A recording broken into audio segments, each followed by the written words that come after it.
안녕하세요. 영화 리뷰 채널 키노데이의 데인입니다.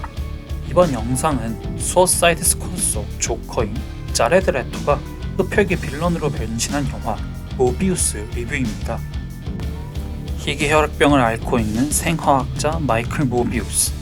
자신의 병을 고치기 위해 인공혈액을 포함한 다양한 연구를 진행한 끝에 그는 흡혈박쥐의 DNA에 치료제 개발의 힌트가 숨어있음을 발견합니다. 모비우스는 같은 병을 앓고 있는 친구이자 후원자인 마일로가 준비해준 배에서 동료 마르틴과 함께 불법적인 실험을 진행하고 마침내 치료제를 개발해냅니다. 그러나 스스로에게 임상실험을 진행한 후 그는 새 치료제가 강력한 힘과 능력을 줌과 동시에 인간의 피를 마셔야만 해소되는 갈증도 선사함을 깨닫습니다. 이에 모비우스는 FBI 요원 사이먼으로부터 치료제 개발 사실을 숨기려 하죠. 그러나 그보다 먼저 치료제를 맞은 마일로는 모비우스와 같은 힘을 갖게 되고 모비우스는 새로운 힘에 도취된 친구 앞을 가로막기 위한 여정에 나섭니다. 자레드 레토, 맷 스미스, 타이리스 깁슨 등이 출연한 모비우스는 소니의 슈퍼빌런 세계관인 소니 스파이더맨 유니버스의 세 번째 작품으로 스파이더맨 노웨이 홈의 폭발적인 흥행 이후 많은 관심을 받아왔습니다. 베놈으로 포문을 연 SSU는 현재 스파이더맨의 빌런들이 모인 팀이 시니스터 6를 선보이기 위한 단계를 밟아나가고 있으며 모비우스 역시 그 준비 작업의 일환이기 때문이죠. 이때 SSU는 흥미롭게도 또 필연적으로 한 가지 딜레마를 마주할 수밖에 없습니다. 스파이더맨의 빌런들이 모인 세계관이기에 SSU는 관객들을 주인공들에게 공감시킴과 동시에 그들이 명백한 악인이라는 점을 보여줄 필요가 있는 것이죠. 예를 들어 베놈에서 실패자와 패배자로 낙인 찍힌 베놈과 에디 브룩이 의기투합하여 자신들의 존재감과 필요성을 각인시키는 이야기는 감정적으로 어필하는 대목이라 할 수 있습니다. 동시에 개인적인 이익을 위해 움직이는 그들은 살인과 식인처럼 위법적인 수단을 거침없이 활용하면서 안티히어로 혹은 빌런으로서의 정체성도 버리지 않죠. 모비우스도 예외는 아닙니다. 시니스터 6의 멤버가 될 것을 암시한 만큼 모비우스 역시 자신이 단순한 슈퍼히어로가 아닌 빌런의 면모를 지니고 있음을 입증해야 하죠. 이때 모비우스는 피와 아버지라는 지극히 고전적인 소재를 통해 새로운 주인공의 정체성을 확립합니다. 애초에 캐릭터의 모티브가 흡혈귀인 만큼 모비우스에서는 피라는 소재가 거듭 등장할 수밖에 없습니다. 당장 흡혈박쥐를 잡으러 간 영화의 첫 장면에서도 모비우스는 스스로의 손에 상처를 내 그 피로 박쥐들을 유인하죠. 어린 모비우스와 마일로도 그들이 매일같이 하루 3번 혈액투석을 해야 하는 병을 앓는다는 공통점 때문에 친구가 됩니다.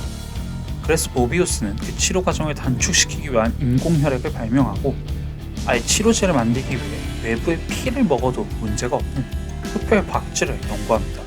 특히 모비우스의 실험이 부작용을 낳은 후에 피는 더욱 중요한 소재가 되죠. 박쥐로부터 얻어낸 혈청 덕분에 폭발적인 힘과 새로운 몸을 얻게 된 그는 사람의 피를 마시지 않는 한 능력을 유지할 수 없음을 깨닫습니다. 이에 그는 자신이 개발한 인공혈액으로 갈증을 달래려 합니다. 이미 변신 직후 실험을 진행하던 배에 있던 사람들을 모두 죽이고 그들의 피를 마신 것에 극심한 죄책감을 느꼈기 때문인데요. 하지만 인공혈액의 갈증이 늦출 뿐 완전히 없애지는 못하는 관계로 모비우스에게 사람의 피는 최후의 기준점이 되어버립니다. 본능에 굴복해서 세상을 파괴할 힘을 갖거나 욕구를 따르지 않고 세상을 구원할 존재가 되는 기로에 선 것이죠. 따라서 모비우스에게 피는 선과 악, 히어로와 빌런을 가르는 일종의 경계선이라 할 수 있습니다. 이는 모비우스와 그의 친구이자 후원자인 마일로를 대조시킬 경우 더욱 두드러지죠. 친구의 강한 반대에도 불구하고 모비우스가 개발한 혈청을 몸에 주사한 마일로. 그는 혈청을 맞은 후 자행한 살인을 괴로워하고 이를 억제하려고 하는 친구와 대비되는 정반대의 행보를 보여줍니다. 그는 자신에게 주어진 힘을 거리낌 없이 활용해 폭력을 행사하고 경찰을 포함해 수많은 사람들을 죽이고 다닙니다. 또한 아무런 죄책감도 느끼지 못한 채 자신이 저지른 악행과 범죄를 회상하며 즐거워하고 춤을 추기까지 하죠.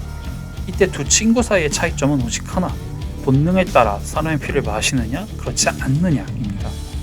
이에 더해 영화는 모비우스와 마일로 그리고 에밀이라는 유사 부자 관계에 오이디푸스 컴플렉스를 끌어들여 감정적인 요소를 더하고 선과 악의 차이를 더욱 구체화합니다. 프로이트에 따르면 인간 무의식에는 파괴적 욕동과 사랑의 욕동이 존재합니다. 그래서 아들은 아버지를 두려워하고 증오하다가도 그 증오를 선망으로 바꾸어 아버지와 자신을 동일시하는 양가적 감정에 휩싸이죠. 이때 양가적 감정을 이겨내지 못하는 아들은 아버지를 살해하지만 그로 인해 죄책감에 휩싸이며 죄책감은 아들로 하여금 아버지로 상징되는 규율과 규칙을 내재화하게 만듭니다. 이것이 바로 오이디푸스 컴플렉스죠. 또 그 규칙에는 기독교와 같은 강력한 규율이 지닌 종교를 포함해 사회 질서를 유지하기 위한 수단이 윤리, 도덕, 법 등이 들어갑니다. 이러한 맥락에서 보면 아버지나 다름없는 에밀리 밑에서 함께 자란 두 박쥐 인간의 차이점은 흥미롭습니다. 실제로 마일로는 에밀이 언제나 모비우스를 우선시했고 자신은 안중에도 없었다면서 에밀에게 증오를 표하지만 모비우스는 자신의 재능을 알아봐준 에밀을 선망하며 그를 롤모델로 여기죠. 따라서 마일로가 아버지의 존재를 파괴하는 것은 그가 사회 질서를 파괴하는 빌런이 되었음을 상징적으로 보여줍니다. 반면 아버지를 지키지 못한 죄책감에 마일로를 막고자 하는 모비우스의 모습은 그가 히어로가 될 가능성이 있음을 암시하죠. 또한 이는 앞서 본 선과 악의 기준인 피와도 결부됩니다. 두 친구에게 피를 마시는 것은 본능적인 욕구에 굴복하는 일이죠. 따라서 마일로가 피를 마시는 행위는 욕동을 이기지 못해 아버지를 죽이고 사회 질서를 파괴하는 악행입니다. 그가 괜히 경찰들을 공격하는 게 아니죠. 반면에 모비우스가 인공혈액을 마시는 것은 욕동을 억누르며 선의 길을 걸으려는 의지의 표명이라고 볼 수 있습니다. 하지만 마지막 순간에 피와 아버지라는 소재는 역설적으로 모비우스가 결코 히어로가 될 수 없음을 보여주는 장치로 기능합니다. 수감되었을 때나 또 클라이맥스에서 펼쳐지는 대결을 앞두고 모비우스 역시 끝내 사람의 피를 마셔 힘을 얻기 때문이죠. 폭주하는 마일로를 막은 결과는 좋았을지 모르나 그 역시 본능과 욕구를 이겨내지 못했습니다. 또 그 과정에서 사적 제재를 가함으로써 작중 FBI 요원 사이먼으로 대변되며 아버지에 대한 죄책감이 낳은 사회적 질서에 심대한 피해를 끼치고 말죠. 그렇게 베놈의 뒤를 이어 피로 쓴 안티히어로이자 빌런인 모비우스가 모습을 드러냅니다.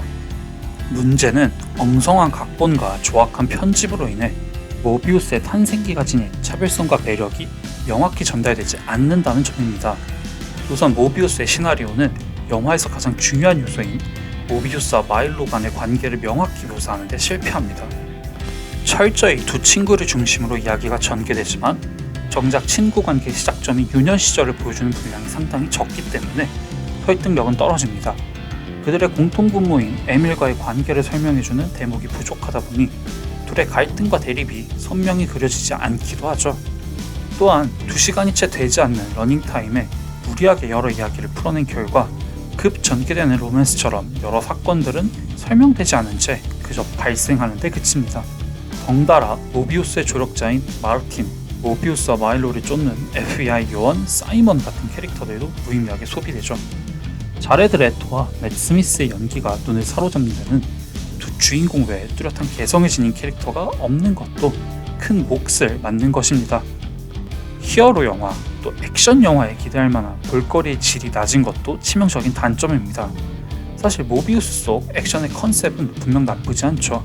박쥐의 상징성에 주목한 더 배트맨과 달리 박쥐의 원초적 습성에 주목해 박쥐의 능력을 직관적으로 활용하는 아이디어는 인상적입니다. 또 배나 병원처럼 한정된 장소에서 고전적인 호러 영화의 한 장면을 연상시키는 초반부 액션은 그 자체로도 눈길을 사로잡을 뿐 아니라 서스펜스를 조성하는 데도 효과적이죠. 하지만 액션의 규모가 커지려는 중후반부에서는 단점이 모습을 드러냅니다. 밤거리와 지하 동굴을 배경으로 펼쳐지는 액션 시퀀스는 너무나도 어두워서 피와 식별을 어렵게 하며 알아보기 힘든 액션은 클라이맥스에서 긴장감을 최대치로 고조시키는데도 무용하죠. 여기에 새로 만든 연구실을 놔두고 굳이 기존 연구실을 찾아가서 무기를 만드는 장면처럼 바로 앞뒤 장면의 연결조차 매끄럽지 못한 편집이 더해지면 문제는 더욱 악화됩니다.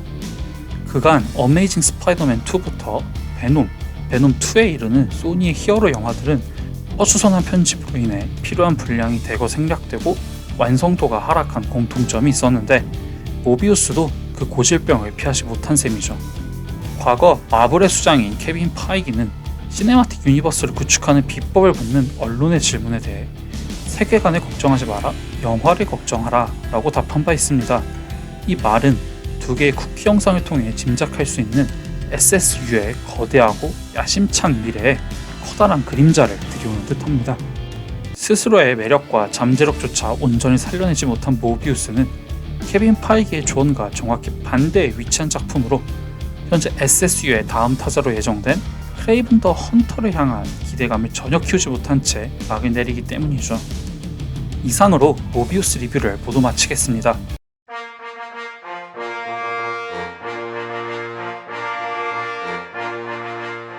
더 많은 영화 리뷰는 아래 링크에 브런치, 키노라이츠, 오마이뉴스, 네이버 블로그, 카카오 뷰를 통해 보실 수 있으니 많이 이용해주세요. 리뷰 내용이 마음에 드셨다면 리뷰 제작에 큰 힘이 되는 구독과 좋아요, 알림 설정 모두 부탁드리겠습니다. 끝까지 봐주셔서 감사합니다.